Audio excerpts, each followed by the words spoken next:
The following Light on the Heartland program has been pre-recorded.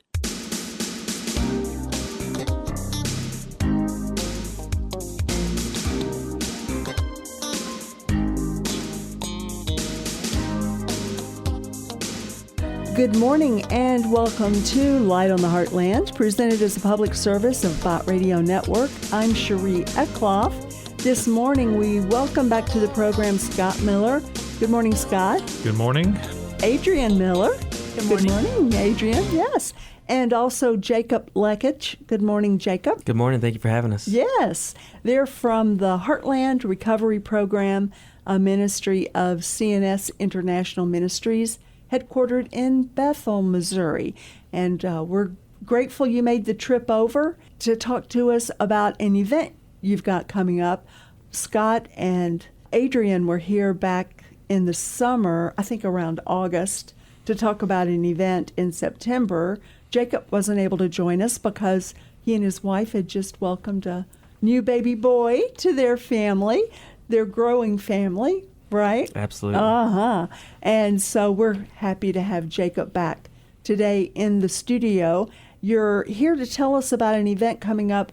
I think it's a resource fair. You're calling it Harmony of Healing, Uniting Hearts in Recovery. So tell us about it. Who wants to kick us off? Yeah. Jacob. Okay. Thank you for letting us highlight this event here today. We are having our second annual Harmony of Healing, which is an event that we host that's really set out to help unite hearts in recovery. And so what this is a human services resource seminar. And so what we are doing with this seminar is we are bringing together as many nonprofits and ministries and human service providers that we can find in the area to come and to highlight the different services that these people have to help people in a variety of different capacities. So we're trying to be as comprehensive as possible with this, in the sense of bringing some ministries that help with addiction recovery, such as ours, and then also bringing other ministries that deal directly with youth services, mental health, suicide prevention, post-incarceration services, and homelessness. So we are trying to be as comprehensive as possible and just to bring people together to help people. So you said this was your second annual one. That tells me you've had one before. Our first one was with one other ministry. So this year we're expanding it substantially. Okay. And also this year we're having resource tables where various organizations or ministries can request a booth space if they would like to just share the information they have for different resources. You know, like Lifeline will have a booth. Yes. Heartland Recovery, Bible College, several organizations, even our speakers are going to have booths set up just to offer, to talk to people about what services they have to provide. Sometimes it's difficult to know what help is available. So that's really what the point of this event is to share with the community the resources out there. Because before I really came to Heartland, I didn't know a lot of different services out there. So, you know, like in Hannah, Missouri, they got a fax office that helps people with dentures and clothing. We got Chaddock, who's in Quincy, Illinois. They help out with troubled children, just like Heartland and different organizations. There's another place in Quincy, Illinois called Horizons. They help out with homeless and feed the homeless. You know, so it's like it might be some of them resources that you wouldn't know is available. So, you know, it's really trying to reach out to maybe like pastors or different organizations so we can really connect each other to really, like, the main purposes is to spread the gospel, right? And sometimes that looks like practical means of spreading the gospel, like just meeting practical needs. So the resource fair, I guess in my mind I was thinking this is for people to come to see what's available to help them, but really it's more for like a networking thing for other resources to know? So whenever we were deciding and discussing who the scope of the audience and attendees for this event were going to be, and with the goal of this seminar as well, we kind of got to the place to realize that everybody would benefit from coming to an event such as this.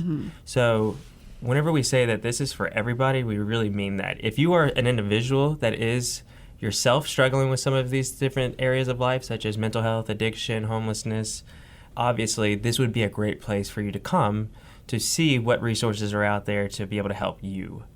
If you are an individual that works in the school systems and you work with students on a day-to-day basis that are going through all the various stages of life that we all go through and having all of the different complications and struggles through that stage of life, this would also be a great seminar for you to attend, because there's all kinds of different services that a person working in a school system would be able to have to be able to tell their students about and to utilize themselves as they help the students.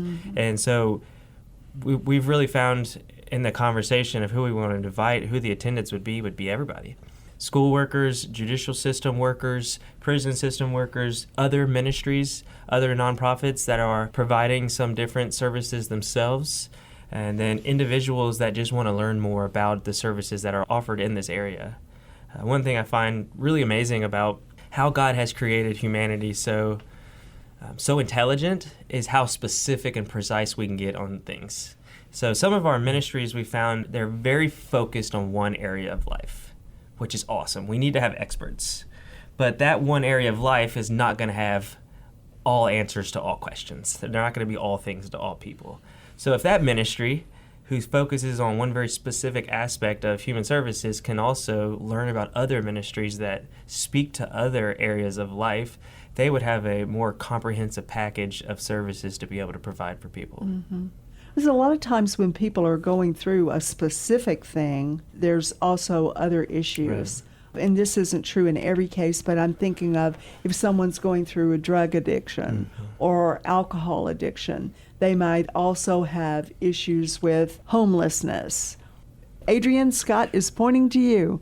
So we also have places like Shelby County Cares, which is obviously local to Shelby County, Missouri, but they focus on suicide prevention, and they do quite a few trainings on that, on like gun safety, things along those lines. And so we're really excited to have them there and to present, because they are a pretty new nonprofit, I think just under 2 years. They have a lot of resources available that people just don't know about. One of our goals in the midst of this, like Jacob was saying, is that we can't be all things to all people, but we do want all people to know that there's hope. And so if we can provide a way of connecting the people who are searching for help with those who can help them. And sometimes it's helping the helpers know where to find the help. Yeah, exactly. For me, that's like a very big personal desire that a networking event like this can happen. So like last year we had chaplains and wardens from Missouri State Prisons that came to attend and to see, as well as like correction officers and probation officers, because they need resources. Again, with this being so rural, like Scott was saying earlier, like you don't realize how many entities are available to help. And so if you get them all in one spot, then it's a lot easier to identify, oh, well, you can help with a pregnancy, you can help with educational aspects, you can help with mental health aspects. Relationship aspects. Yes. And one of the things you were saying is it's so true. Typically, you don't just have one issue. I know mostly about like substance abuse. That's the area I work in. But I also see when it comes to substance abuse, the majority of the time, there's also mental health issues going on. They call it co-occurring disorder. So, you know, we have Preferred Family from here in Kirksville. Shanna Baker's going to come and share a little bit. So just to basically what you were saying, I just wanted to affirm it, because that is true. And a lot of times they come from homelessness. All these things kind of almost like tentacles that go out, you know, and so you have to be able to address them. And so when you have professionals in different areas that can help, like Jacob was talking about, different levels of expertise, that's one of the reasons we wanted this event, to bring everybody together and just to share how they can help. With the people that we have coming to share during the sessions, a lot of them do offer educational classes. So one thing we realized about working with people in addiction over the last 30 years is addiction doesn't start or end with you. So a lot of times adults that are caught up in addiction have children. And so then you're trying to learn how to parent. You're trying to learn how to parent sober. You're trying to learn how to be a godly parent.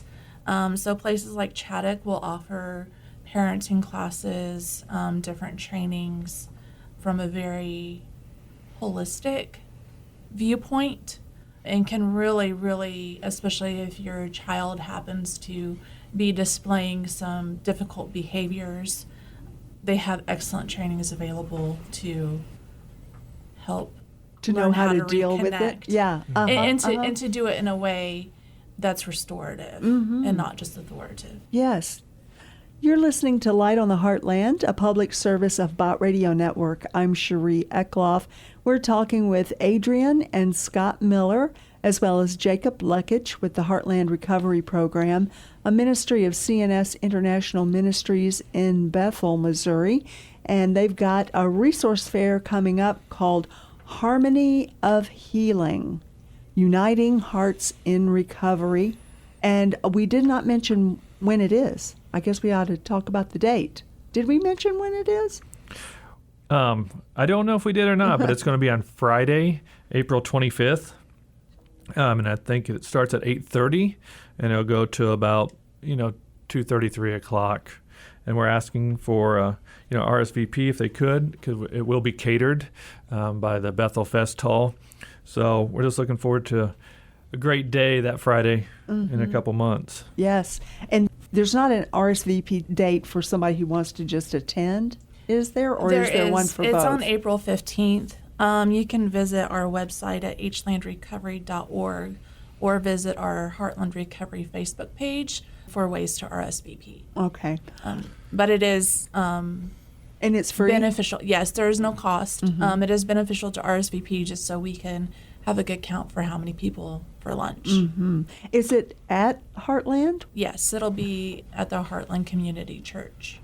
And that is at 6434 Shelby County Road 150 in Bethel, Missouri. And a lot of people use GPS, and you can look it up online, and there'll be directions. So GPS is pretty easy, just type in Heartland Community Church in Bethel, Missouri, and it'll take you right there. Okay. So we look forward to people coming, and it's not mandatory. So if last minute decision, if you want to come, just show up. We just, like Adrienne said, we ask for the RSVP just so we have an accurate number so we can, since we're catering it. Yes.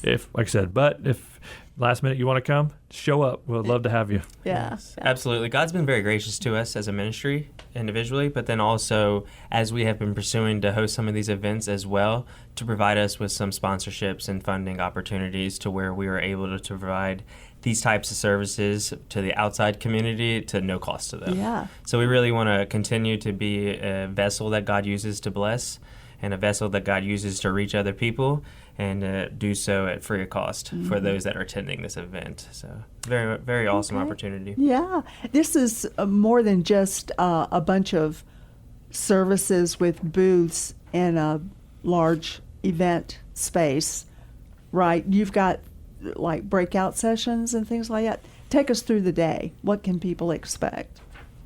So we're going to have, in the main sanctuary of our church building, we will have presentations throughout the day regarding these major topics that we are going to be addressing at this seminar.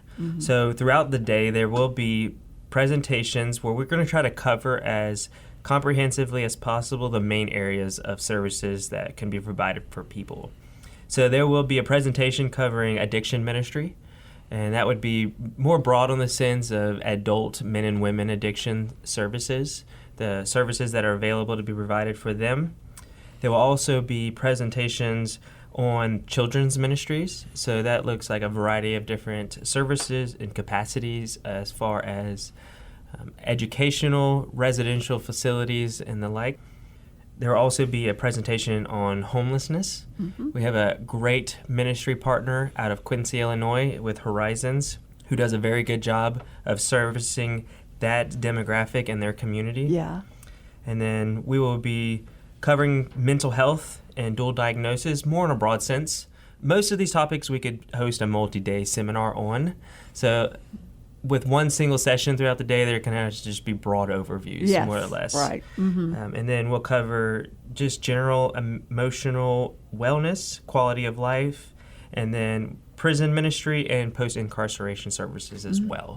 So we'll have experts and individuals that are the leading service providers in those industries providing the presentation of those sections throughout the day. Yeah. We'll have a big meal together in the lobby, and then we'll go back and finish a couple sessions together as a group. I see. And even the food, the catered meal is no charge? There is no charge. Okay. Like I said, like Jacob said, we've been very blessed by God to have it, some generous person is helping to fund it. So we just really want to present all the different services available. So we just want you to come and learn, and also it'll be a good time of fellowship, because it's nice to know what we know, but it's also nice to know what this next, like the Horizons might know, or, Lifeline's going to be there, at a booth. So it's just an awesome opportunity to get to know the different services that Northeast Missouri provides. Heartland Recovery, that program, has been around a while, and yet it seems like you guys have been really active the last 2 years now, putting on events like this for this kind of thing. So yes, we are celebrating our 30th year. So we're having a big event coming in July, and so tune in a couple weeks or months. We will hear more about that. But We'll have you back to talk about that, yeah, right? God willing. But yeah, so 30th year, and you are correct. In the last couple of years, we've really ramped up our external relationships efforts and stuff.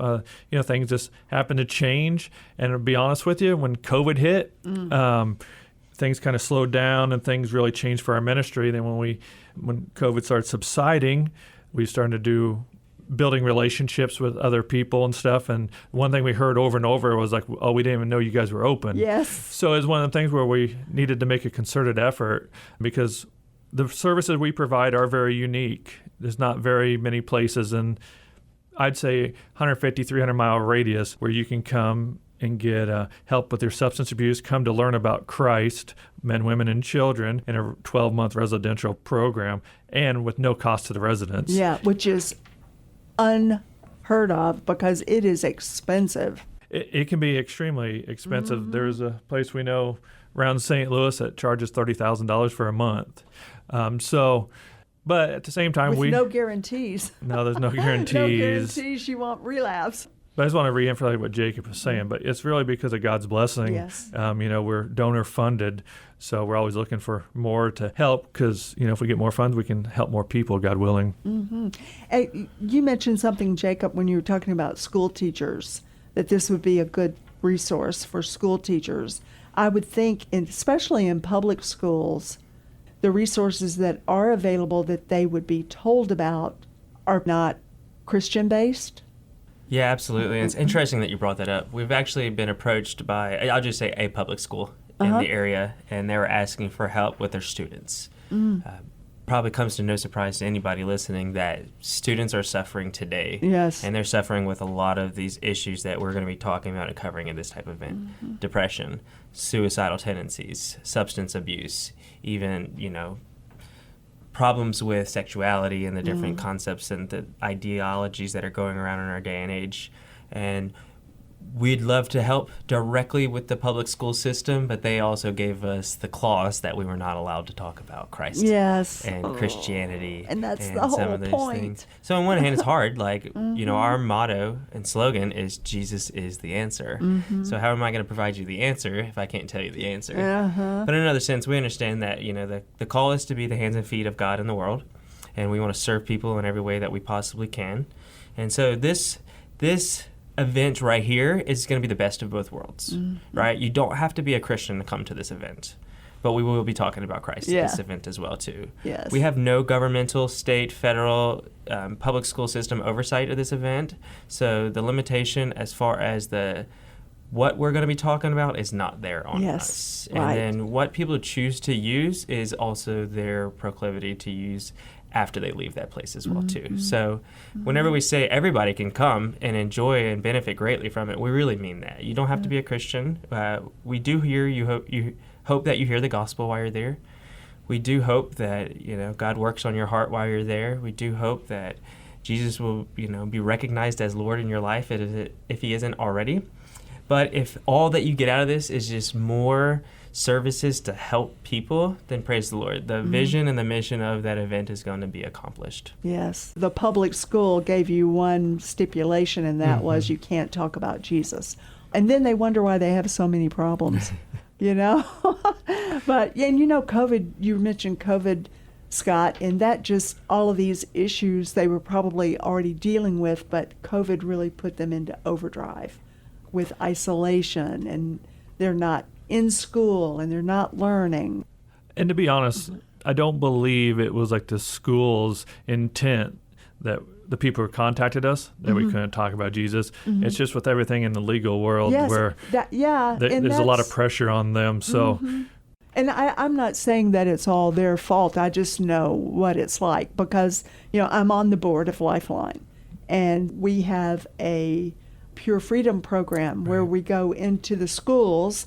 And you were talking about how things have grown. We used to contact some public schools, and some would beg us to come, and some would say, no way. And, of course, we have two different programs. One for the public schools. We basically teach the same thing, but if they're at a church or a Christian school, then we can talk about Jesus. But God's truth is God's truth, whether you attach his name to it or not. So the same principles apply, but now those same schools are calling us and asking us to come. So it's really amazing how God knocks those walls down, and he allows you to operate within the guidelines they set out and still speak truth. And that is one of the main reasons for this event. I think I probably keep saying it over and over, is there is a need. We've recognized it through different, like I said, our external relationships. We went to churches and stuff, and pastors and stuff told us about different needs. So we came together, it's like, well, we have an opportunity to help people. You know, we have a unique opportunity to help people with the different resources. So that's why we put this together last year, us three, and we have a team also. And it was, I think when your first question was it successful? We thought it was extremely successful. There's two of us, and about 100 people showed up. Yeah, great. So now That's great for a first one. Yeah, so we're hoping to, well, it also showed that there's a need and people want to be able to help others. So that's why we said, you know, we need to do this again this year. Let's expand it with the different resources available. So we, like I said, we can really just push out the information so people know how to get help. You're helping them help others. Yeah. Right. I mean, I think that's what Jesus is all about, you know? Exactly. Were you going to add something, Adrienne? Okay. There was the second there. It looked like you had something that you wanted to add. Just a lot of agreement. Yeah. She wants to confirm everything that's been said. So is there anything else we need to know about the day? You had mentioned, I think Adrienne mentioned, that the website is heartlandrecovery.org. I know there's information on the website about that. You also brought in some flyers, you would call them, that have all the information. To go, you need to let them know by April the 15th. You can go to heartlandrecovery.org. It looks like there's also on here, it says contact Adrienne at 573-633-5603 if your organization would like to set up a table. If there's a resource out there that doesn't know about this and they want to be a part of it, that's how they would get in touch with you? Yes. And that's 573-633-5603. The Harmony of Healing, Uniting Hearts in Recovery one-day seminar, April 25th at Heartland Community Church in Bethel. Okay, Yep. That's it. All right. Anything else you want to say about the day before we wrap up? Now we're just looking forward to what God will do on that event, and looking forward to just linking arms with more ministries and more people as we just try to serve people together. Well, and you're such a needed ministry in this area of recovery and helping people who might feel like they're at the end of the rope in all these situations, whether it's substance abuse or homelessness or mental illness, you know, all the things that you mentioned, whether it's a child all the way up to 103. It's never too late to change as long as you have breath. It's never too late to change. I love that So, statement. So true. Our God is a God of second chances and third and fourth and fifth. 70 times 7, we're supposed to forgive each other. And so that's how many times he forgives us and more. So once again, it's heartlandrecovery.org or call Adrienne to set up a table, 573-633-5603. I'm sure you can do that online as well, heartlandrecovery.org. Yes. Just to get information Yes. or anything. All right. Thank you guys so much. Thank you for Thank having you. us I again. appreciate much. what you do. Thank you. God bless you in all that you do and all those lives you touch. Likewise. Thanks. We've been talking today with Scott and Adrienne Miller, as well as Jacob Lekich with the Heartland Recovery Program, a ministry of CNS International Ministries in Bethel, Missouri. For Light on the Heartland, I'm Sherie Eklof. Thank you for listening. Join us next Saturday morning at 9 for Light on the Heartland, brought to you as a public service of BOTT Radio Network, KLTE.